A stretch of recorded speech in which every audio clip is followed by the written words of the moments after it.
నేను చాలా స్పష్టంగా చెప్తా ఉన్నా.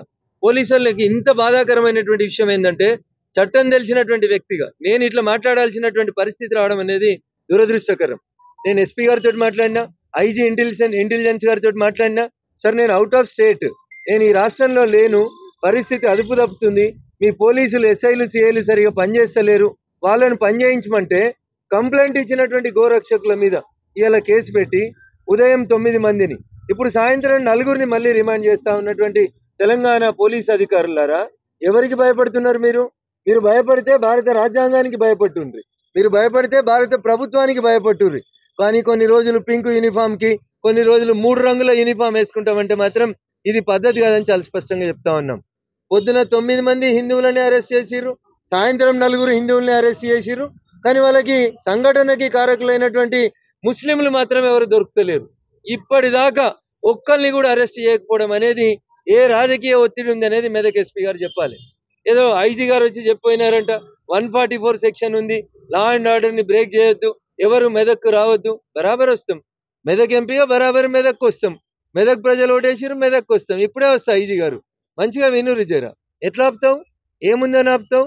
ఎస్, నేను ఎలక్టెడ్ రిప్రజెంటేటివ్, నేను తప్పకుండా వస్తా. నీకు చేత కాలేదు కదా, నేను చెప్తా నీకు ఇండియన్ పీనల్ కోడ్ ఏం చెప్తుంది, భారతీయ శిక్షా స్మృతి ప్రకారం ఏం కేసులు చేయాలో చెప్తా. నేను ఆయనకి మొదటి నుంచి కూడా Medak SP such a controversial person. నా ఎన్నికల సందర్భంగా కూడా డబ్బులు ఉన్నాయని 10 సార్లు ఫోన్ చేస్తే కూడా ఏ రోజు సంఘటన స్థలానికి రాలేదు.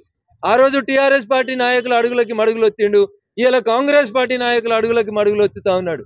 నేను చాలా స్పష్టంగా ఈ రాష్ట్ర డీజీపీ గారికి చెప్పదలుచుకున్నా, ఇంకొక హిందువుని అరెస్ట్ చేసిన, ముస్లింలను అరెస్ట్ చేయకుండా వాళ్ళ మీద జరిగినటువంటి దాడులకి సంబంధించి వాళ్ళని కొట్టినటువంటి, హిందువులను కొట్టినటువంటి ముస్లింలను అరెస్ట్ చేయకుండా కేవలం వాళ్ళ మీద ఏదో దాడి జరిగిందని 205 క్రైమ్ నెంబర్ అని ఒక అర్ధగంట ముందు టైం వేసుకొని పొద్దుటి నుంచి పోలీస్ స్టేషన్ చుట్టూ తిరిగినటువంటి గోరక్షకుల మీదనే ఉల్టా కేసులు పెట్టి ముందే వీళ్ళే దాడి చేసిరని నీ ఇష్టారాజ్యంగా నువ్వు చేస్తున్నటువంటి పద్ధతిని జిల్లా ఎస్పీ గారు మార్చుకోవాలి, జిల్లా పోలీస్ అధికారులు మార్చుకోవాలి. మీరు రాజకీయ నాయకులు కాదు.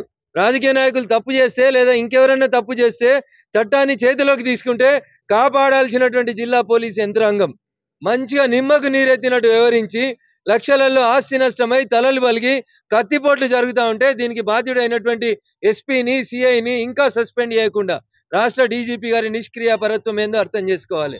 ఎందుకు తెస్తలేరు ముస్లింస్ని? ఎందుకు దొరుకుతలేరు మీకు వాళ్ళు? ఇది మీ చేతగాంతనం కాదా? ఒక్కరు దొరుకుతలేరా? ఒక్కరిని రిమాండ్ చేయడం చేతమైతే లేదా?